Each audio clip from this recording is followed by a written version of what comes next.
Avez-vous déjà ressenti cette anxiété lancinante en scrollant frénétiquement votre fil d'actualité, ce besoin irrépressible de vérifier vos notifications à chaque instant? Dans notre ère numérique, les réseaux sociaux sont devenus omniprésents, façonnant nos interactions, nos perceptions et même notre estime de soi. Mais à quel prix? Cette course effrénée à la validation virtuelle nous éloigne-t-elle de notre équilibre intérieur, de notre authenticité? Cette question, loin d'être anodine, touche au cœur de notre bien-être moderne. Les réseaux sociaux, conçus pour nous connecter, finissent souvent par nous déconnecter de nous-mêmes.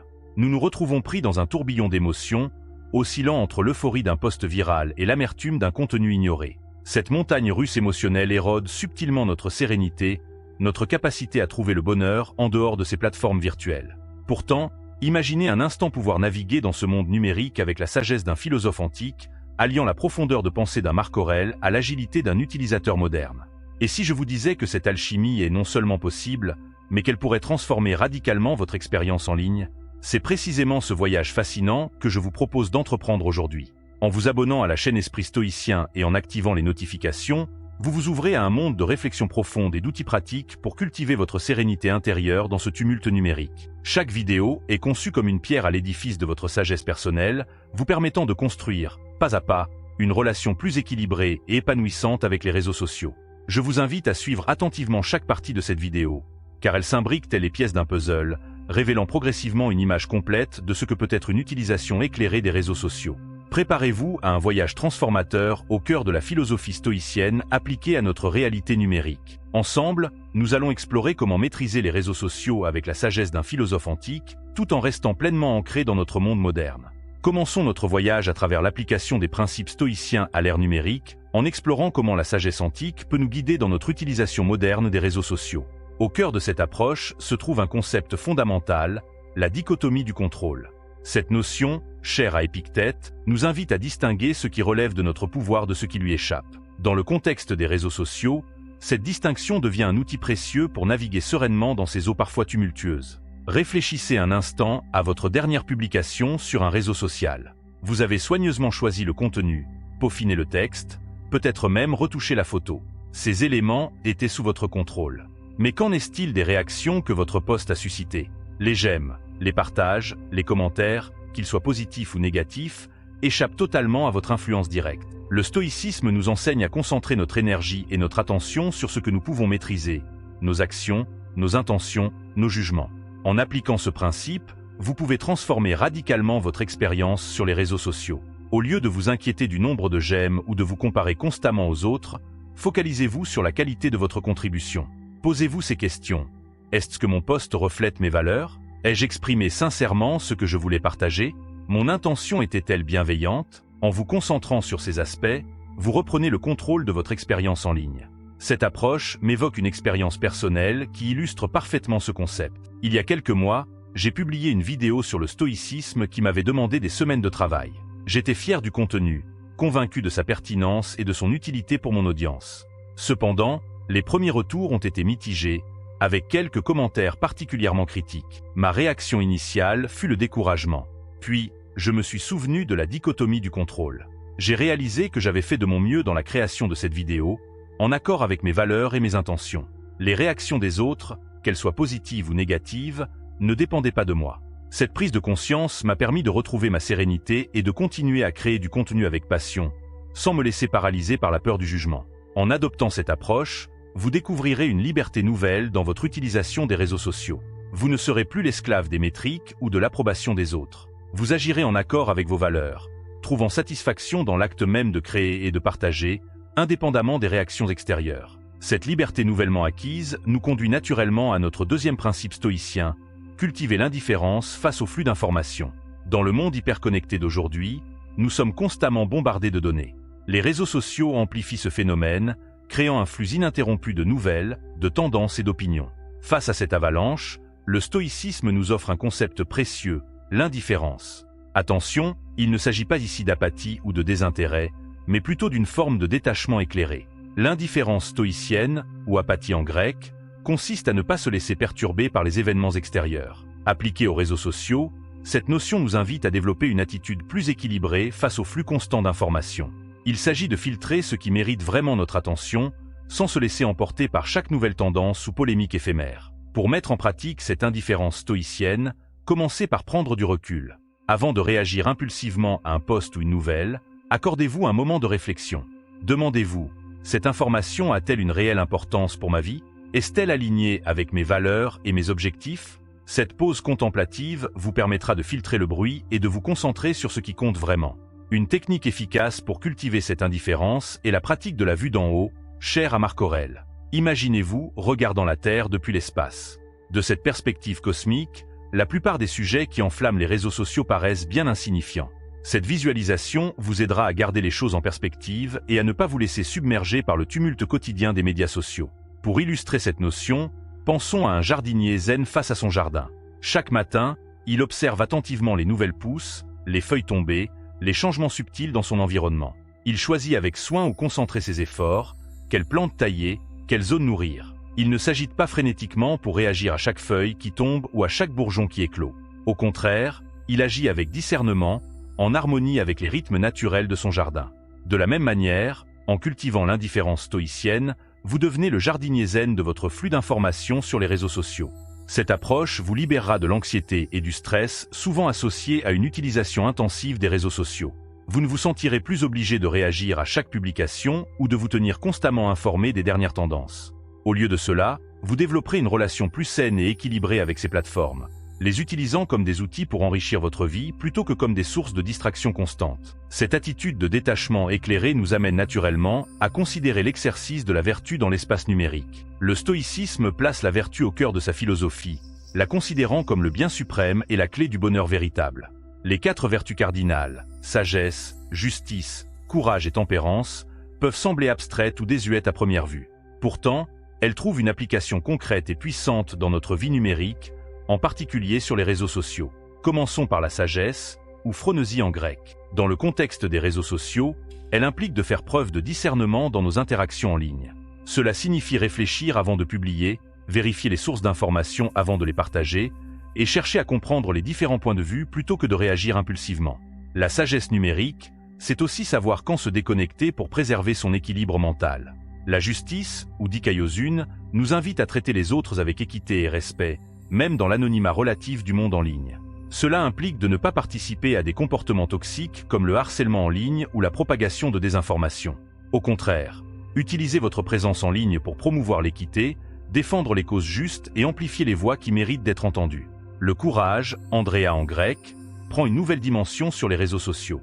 Il peut s'agir de défendre ses convictions face à une foule hostile, d'admettre ses erreurs publiquement, ou encore de prendre position sur des sujets controversés malgré la peur du jugement. Le courage numérique, c'est aussi oser être authentique dans un monde où la perfection illusoire est souvent la norme.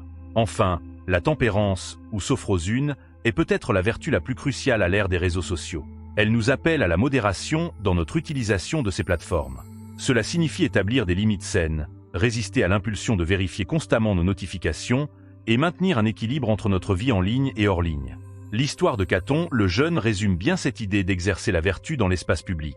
Bien que vivant bien avant l'ère numérique, Caton était connu pour son intégrité inébranlable et son refus de compromettre ses principes, même face à une forte opposition. Il incarnait les vertus stoïciennes dans chacune de ses actions publiques, quelles qu'en soient les conséquences personnelles. Imaginez Caton naviguant sur les réseaux sociaux d'aujourd'hui. Il utiliserait probablement ces plateformes pour promouvoir la justice et la vérité, sans craindre les retombées négatives. Il resterait fidèle à ses valeurs, même face aux trolls et aux critiques injustes. En incarnant ces vertus dans nos interactions en ligne, nous pouvons transformer les réseaux sociaux en espaces plus éthiques et enrichissants. Nous créons ainsi un environnement numérique qui reflète nos valeurs les plus élevées, plutôt que de succomber aux aspects les plus bas de la nature humaine, souvent exacerbés par l'anonymat en ligne. Cette approche vertueuse de notre présence en ligne nous conduit naturellement à explorer la pratique de la gratitude et de la perspective cosmique. Le stoïcisme nous enseigne l'importance de cultiver ces deux aspects, qui peuvent profondément transformer notre expérience des réseaux sociaux. Dans un monde numérique souvent marqué par la comparaison sociale et l'insatisfaction chronique, ces principes stoïciens offrent un antidote puissant. La gratitude, dans la pensée stoïcienne, n'est pas simplement une émotion passagère, mais une pratique active et quotidienne. Sur les réseaux sociaux, cela peut se traduire par une appréciation consciente des opportunités de connexion et d'apprentissage qu'offrent ces plateformes. Au lieu de vous focaliser sur ce que vous n'avez pas ou sur les aspects négatifs de votre fil d'actualité, cherchez activement des raisons d'être reconnaissant. Commencez chaque session sur les réseaux sociaux en vous demandant « Qu'est-ce que je peux apprécier ici ?» Quelles sont les opportunités de croissance et de connexion qui s'offrent à moi? Cette approche peut transformer radicalement votre expérience en ligne, la rendant plus positive et enrichissante. La perspective cosmique, quant à elle, nous invite à nous considérer comme partie intégrante d'un tout plus grand. Marc Aurèle encourageait souvent cette pratique, nous invitant à nous voir comme des citoyens du monde plutôt que comme des individus isolés. Dans le contexte des réseaux sociaux, cette perspective peut être particulièrement puissante. L'histoire de l'astronaute William Anders illustre parfaitement cette idée. Lors de la mission Apollo 8 en 1968, Anders a capturé la célèbre photo Earthrise, montrant la Terre s'élevant au-dessus de l'horizon lunaire. Cette image a profondément changé notre perception de notre planète et de notre place dans l'univers. De la même manière, nous pouvons cultiver cette perspective cosmique sur les réseaux sociaux. Imaginez-vous comme un citoyen du monde numérique. Cette vision vous permet de voir au-delà des frontières nationales, culturelles ou idéologiques qui divisent souvent les gens sur les réseaux sociaux. Vous commencez à percevoir la vaste toile d'interconnexion qui nous relie tous, malgré nos différences apparentes. Cette perspective cosmique peut se manifester de plusieurs façons dans votre utilisation des réseaux sociaux. Premièrement, diversifiez votre réseau en suivant des personnes de culture, de pays et de milieux différents du vôtre.